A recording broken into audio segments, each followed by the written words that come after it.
Sebelum membawa ibu pulang, para pasien di ruangan pagi ini harus dikontrol lebih dulu oleh Dr. Lutfi. Sekarang masih menunjukkan pukul 7 pagi. Sekitar jam 8 nanti, Dr. Lutfi baru masuk ke dalam ruangan. Selamat pagi, Bu Dijah. Bagaimana keadaannya, Bu? Sapa Dr. Lutfi ramah. Alhamdulillah baik, Dok. Jawab ibu ceria. Hari ini boleh pulang ya, Bu. Istirahat yang cukup ya. Jangan lupa minum obatnya. Nanti rutin di rumah, ya, Bu. Ucap Dr. Lutfi. Iya, Dok. Terima kasih. Ucap ibu tersenyum. Setelah Dr. Lutfi keluar dari ruangan, aku pun memanggil perawat untuk mencabut infus ibuku yang sudah hampir habis. Setelah itu, aku mengurus administrasi biaya rumah sakit ibu. Menginap selama 1 minggu lumayan menguras isi kantong. Bagiku itu tak berarti apa-apa dibandingkan kesehatan ibuku yang lebih utama. Melihat beliau sehat dan ceria kembali seperti itu, aku sudah sangat bahagia. Ibu bisa jalan, Nak? Gak usah digendong. Memang ibu bayi. Ucap ibu disertai tawa. Tanya tawa lucu ibu juga menular padaku dan kami tertawa bersama-sama. Ku dengar suara nafas ibu sepertinya lelah walaupun baru berjalan beberapa langkah. Tanpa bertanya, aku pun mengangkat tubuh beliau untukku gendong kembali. Ibu masih kuat, ibu bukan bayi. Ucap ibu tertawa sambil mendongakkan wajahnya ke arahku. Gigi atasnya yang sudah tak tersisa lagi membuat ibu terlihat sangat lucu. Aku menggendong ibu sampai tepi jalan. Para pengunjung rumah sakit melihatku menggendong ibu dan aku menjadi pusat perhatian mereka. Aku dan ibu menunggu taksi kosong yang lewat. Karena fokus melihat kendaraan yang lewat, aku jadi tak sadar jika mobil Dr. Lutfi berhenti di depan kami. Dr. Lutfi turun dari mobilnya dan membuka pintu untuk kami masuk. Maaf, Dok, kami merepotkan dokter, ucapku. Gak merepotkan kok. Kebetulan tadi saya mau keluar untuk sebuah urusan, ucap Dr. Lutfi. Oh ya, ngomong-ngomong mau pulang kemana? Tanya Dr. Lutfi. Aku pun menyebutkan alamatku di Jakarta Utara. Aku sengaja turun di depan jalan karena memang mobil Dr. Lutfi tak bisa masuk sampai ke gang sempit rumah Bang Imran. Kenapa berhenti di sini?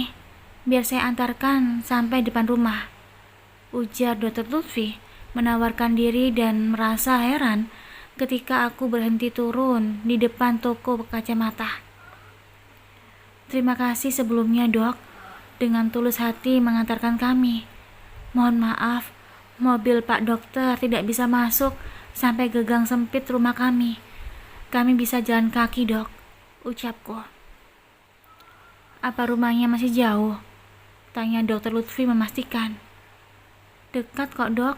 Tinggal beberapa langkah lagi masuk gang, langsung sampai, Dok, ucapku. Oh, baiklah kalau begitu. Mari, ucap Dr. Lutfi pamit, kemudian melanjutkan mobilnya. Aku pun menggendong ibu dengan menopang tubuh beliau dengan satu tangan, sementara tangan satunya untuk menggendong koperku. Tak lama aku pun sampai di depan rumah Bang Imran. Aku mengetuk pintu Bang Imran berulang kali, namun berjeda. Tak ada suara sahutan dari dalam rumah. Namun suara orang yang sedang berbisik masih jelas terdengar oleh telingaku. Mengingat rumah Bang Imran tembus suara karena dindingnya terbuat dari anyaman bambu. Aku pun lama duduk di emperan rumah Bang Imran. Penghuni rumah tak kunjung keluar. Atau memang penghuni rumah ini sedang pergi? Aku kembali menggendong ibu menuju rumah Mbak Rahmi. Aku terpaksa pergi ke sana karena aku tak punya pilihan lain lagi. Saat aku melangkahkan kaki cukup jauh, aku tak sengaja menoleh ke belakang. Tiba-tiba pintu Bang Imran yang tadinya tertutup kini terbuka lebar setelah aku dan ibu pergi. Apakah mereka enggan membuka pintu karena aku sedang membawa ibu? Tak tahan air mataku menetes lagi karena mengasihi diriku sendiri, terutama ibuku yang sudah rentah. Di atas gendongan ibu, sempatnya menghapus air mataku. Perih rasa hati ini ketika ibu menghendus kepalaku dengan lembut. Sabar ya nak, hanya kata itu yang bisa ibu ucapkan. Puncakku basah oleh air mata beliau. Ternyata beliau sedang menangis terisak dalam diri. Betapa durhakanya semua saudaraku. Tak terhitung kalinya ibu mengeluarkan air matanya karena terluka dengan sikap mereka. Tak takutnya mereka dengan azab pedih dari Tuhan. Riana, ibu, kalian, apa Farid tahu kamu bawa ibu ke sini? Tanya Mbak Rahmi heran. Tidak perlu Bang Farid tahu. Ade, Mbak tahu cara mereka memperlakukan ibu di sana. Mungkin Mbak juga akan keberatan. Ibu akan tinggal di rumah ini, ucapku sembari membawa ibu masuk dan kutidurkan di dalam kamarku. Tapi dek, Mbak harus izin dulu sama Bang Jamal, ucap Mbak Rahmi keberatan. Aku pun keluar ke depan teras rumah setelah menidurkan ibu di kasurku. Sengaja aku menuju teras agar ibu tak mendengar percakapanku dengan Mbak Rahmi. Kenapa harus izin? Rumah ini sepenuhnya milik ibu. Dan Mbak tidak perlu izin dengan Bang Jamal, karena rumah ini bukanlah rumahnya. Bang Jamal dan Mbak Rahmi di rumah ini hanyalah menumpang hidup, ucapku tegas. Tapi rumah ini Mbak dan Bang Jamal yang merawat serta menjaga dari dulu, dek. Lagi pula Kamilah yang merawat ibu dari dulu. Dan ibu pernah bilang jika rumah ini akan diberikan pada kami, ucap Mbak Rahmi mencoba membenarkan diri. Kalau begitu, tunjukkan surat-surat kepemilikannya pada Riana, Mbak. Merawat dan menjaga rumah ini adalah tugas kalian, bukan? Toh kalian numpang di sini. Mbak bilang merawat ibu. Kapan? Bantaku mulai emosi dan gak sabar. Jangan kurang ajar kamu, dek. Mana sopan santun ucapanmu pada orang yang lebih tua? Apa uanglah yang telah merubahmu seperti ini? Ucap Mbak Rahmi ikut emosi. Iya, Riana sudah tak punya sopan santun karena ulah kalian. Di mana hati nurani kalian terhadap ibu? Apa perubahan kalian juga karena uang? Ucapku terbawa emosi. Mbak Rahmi langsung terdiam dan meninggalkanku masuk ke dalam rumah. Sementara aku menghapus sisa air mataku dan sejenak menenangkan diri sebelum masuk ke dalam kamar melihat keadaan ibu. Kudapati ibuku menangis terisak. Jangan-jangan ibu barusan mendengar percakapanku dengan Mbak Rahmi. Ibu, kenapa belum tidur? Ucapku lembut. Ibu telah gagal mendidik mereka, nak. Impian ibu melihat semua anak ibu menjadi orang yang soleh dan soleha pupus sudah. Apa ini azab buat ibu? Karena dari kecil mereka hidup susah bersama ibu, ucap ibu menyalahkan diri sendiri. Aku memeluk tubuh ibuku dengan erat. Berkali-kali ku hapus air mata yang jatuh di pipinya. Ibu adalah wanita yang sangat luar biasa. Bukan salah ibu jika mereka menjadi seperti itu. Ibu tidak pernah gagal mendidik kami. Namun mata hati merekalah yang sudah buta telah menyia-nyiakan surga di depan mata mereka. Riana tahu ibu sangat menyayangi semua anak ibu, dan asal ibu tahu Riana sangat menyayangi ibu. Apapun akan Riana lakukan, asalkan ibu bahagia. Jangan menangis lagi, Bu, karena melihat air mata ibu terjatuh seperti itu sama saja Riana melihat bumi ini sedang menangis, ucapku terisak pilu. Sore menjelang maghrib, Bang Jamal pun pulang ke rumah, dan ia sangat terkejut ketika melihat ibu sudah ada di rumah ini. Bukannya Bang Jamal mencium tangan ibu dengan sikap hormatnya, malah sikapnya acuh tak acuh melihat begitu saja di depan ibu mertuanya. "Tinggal dikit lagi, Bu, habiskan ya," ucapku menyuapi bubur terakhir untuk ibu. "Rami, hidup kita sudah susah, ditambah lagi ibu datang ke sini. Mas lelah banting tulang jika penghuni rumah ini bertambah," ucap Bang Jamal dengan suara yang sengaja dikeraskan. "Rami, sudah bilang sama Riana, Mas. Namun Riana tetap kekeh membawa ibu ke sini dan malah kita di sini dianggap cuma numpang hidup di rumah ini," ucap Mbak Rahmi mengadu pada suaminya. Sementara Mbak Rahmi dan kakak iparku berdebat. Aku sengaja bernyanyi di depan ibu dengan menari agar perhatian ibu teralihkan dan tak mendengarkan percakapan mereka yang membuat hati ibu merasa tersakiti. Ibu tertawa lepas ketika aku berjoget layaknya orang kesurupan di depan beliau. Setelah berdebatan mereka selesai, aku pun menghentikan aksiku, lalu membawa ibu masuk ke dalam kamar untuk tidur. Ibuku perlakukan seperti anak kecil, agar beliau selalu merasa senang dan tak tertekan dengan sikap saudaraku yang lain. Setelah memastikan ibu tidur, aku pun keluar dari kamar untuk membeli pembalut ke toko depan. Tak sengaja di toko tujuanku, aku bertemu dengan Dr. Lutfi, dengan seorang wanita yang sangat cantik. "Dokter," sapaku ragu. "Bagaimana kabar ibunya, Mbak? Apa sudah sehat?" tanya Dr. Lutfi perhatian.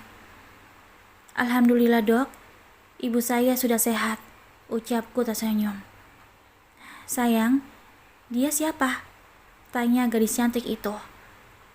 Dari dekat gadis itu terlihat seperti boneka Barbie. Aku sampai takjub menatap wajahnya.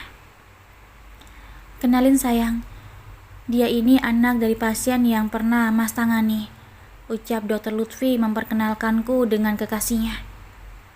"Riana," ucapku ramah sembari mengulurkan tangan.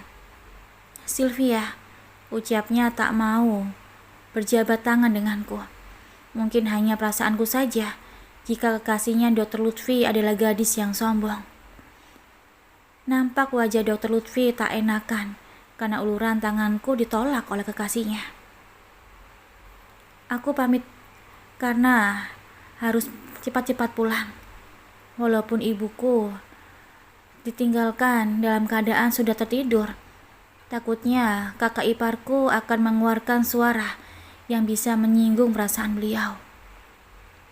Sampai di rumah, kulihat sandal berserakan di depan pintu. Mungkin itu adalah tamu Bang Jamal. Belum sempat melangkahkan kaki, aku mendengar percakapan Bang Farid dengan Mbak Rahmi. "Kami datang ke sini ingin membawa ibu kembali ke rumah, Mbak," jawab Tri, istri Bang Farid, Mbak Sherly. Aku pun bergegas masuk tanpa menegur Bang Farid dan istrinya. Aku melintasi mereka begitu saja, lalu masuk ke dalam kamar untuk melihat keadaan ibu. Terlihat ibu sedang menangis. Ketika melihatku datang, beliau langsung memelukku. "Ibu gak mau, Nak, tinggal di rumah Bang Farid lagi," ucap ibu ketakutan. "Selama ada Riana, Ibu tidak akan kemana-mana. Ucapku menenangkan ibu. Firasatku sedari tadi di toko ternyata benar. Ibuku pasti akan terganggu tidurnya dengan ulah para saudaraku. Aku pun keluar dan ikut duduk dengan saudaraku. Kami akan membawa ibu, Dek. Kedua cucunya rindu dengan neneknya, ucap Bang Farid. Kalau anak abang rindu, ajak aja mereka datang menengok neneknya di sini, ucapku ketus.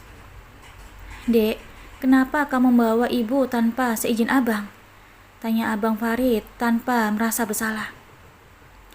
Anak mana yang akan tega melihat ibunya diperlakukan layaknya binatang? Andai Riana tak datang dan segera membawa ibu ke rumah sakit, mungkin nyawa ibu sudah tiada, ucapku emosi. Dek, mengertilah.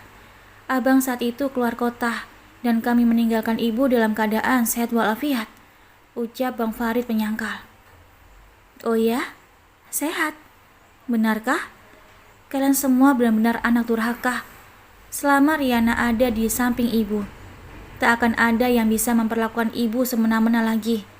Jika itu terjadi, maka kalian harus berhadapan dengan Riana. Riana harap kalian mengerti, ucapku tegas dan angkuh sembari meninggalkan mereka masuk ke dalam kamar. Tanpa peduli lagi, aku tidur di samping ibu sambil memeluknya. Entah setelah itu apakah mereka masih berdebat di luar sana atau tidak, aku sudah tak peduli lagi. Rasa sopan santunku hilang begitu saja berhadapan dengan saudaraku karena ulah mereka. Pagi ini, aku menimba air di sumur belakang rumah. Terlebih dahulu, aku memasak air untuk memandikan ibu dengan air hangat. Dek, minyak tanah sekarang mahal. Tolong kamu pergunakan minyak dengan hemat, ucap Mbak Rahmi menyinggung perasaanku. Mbak tenang saja, nanti aku ganti minyak tanah yang Riana telah gunakan, ucapku kesal. Saudara sulungku itu benar-benar keterlaluan. Selalu perhitungan jika menyangkut dengan keperluan ibu. Padahal jika suaminya meminta dibelikan rokok, Mbak Rami langsung menurut tanpa perhitungan seperti ini. Padahal uang untuk dibelikan rokok suaminya adalah hasil jerih payah Mbak Rahmi menjadi buruh cuci. Beruntung mereka tak mempunyai anak. Jika mereka mempunyai anak, mungkin semua para penagih hutang di kota ini akan datang ke rumah. Padahal hidup berdua. Entah apa yang membuat Mbak Rahmi dan Bang Jamal bisa berhutang dengan koperasi keliling. Aku tak habis pikir dengan jalan pikiran mereka berdua. Aku pun merogoh, membopo ibu berjalan ke kamar mandi dan segera aku mandikan. Saat ku usap dengan sabun tubuh beliau, ibu tertawa geli. Tubuh kurus ibu saat pertama aku lihat kini agak berisi dan segar. Aku sengaja membeli buah dan susu untuk dikonsumsi oleh ibu setiap hari, agar tubuh beliau cepat pulih. Namun semua itu akan sia-sia kulakukan jika jiwa dan batin ibu merasa tertekan. Sebisa mungkin aku menjaga perasaan ibu dan melindungi ibu dari perkataan jahat dari saudaraku yang lainnya.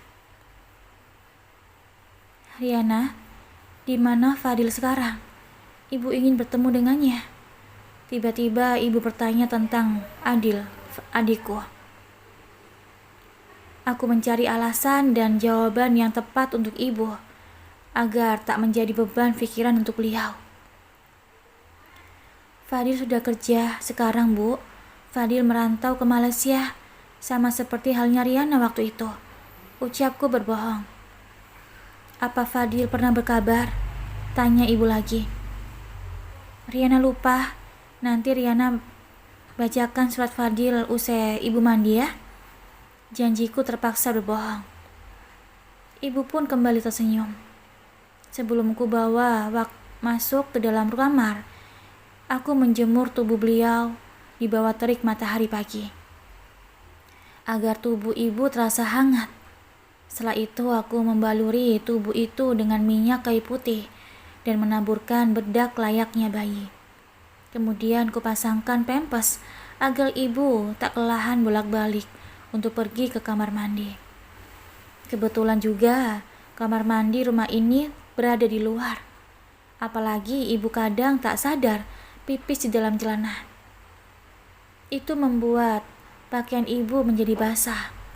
Terlebih kasur yang terbuat dari kapuk randu itu akan bau pesing karena tak bisa dicuci. Anda di tempat ini luas untuk menjemur, mungkin aku tidak akan memakaikan ibuku pempes dan lebih memilih mencuci bekasnya pipis setiap hari. Namun pilihanlah yang memaksa aku untuk memakan ibu pempes. Tak apa kebutuhanku terabaikan, asalkan kebutuhan ibuku terpenuhi semua. Karena masa-masa aku merawatnya, seperti ini tak akan bisa terulang lagi.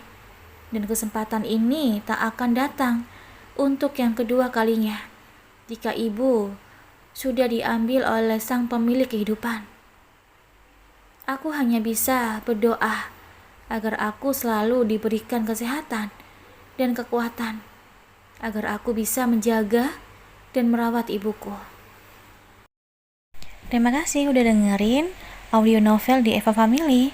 Jangan lupa like, komen, share, dan juga subscribe ya, agar aku lebih semangat lagi untuk upload video baru. Terima kasih ya, bye-bye.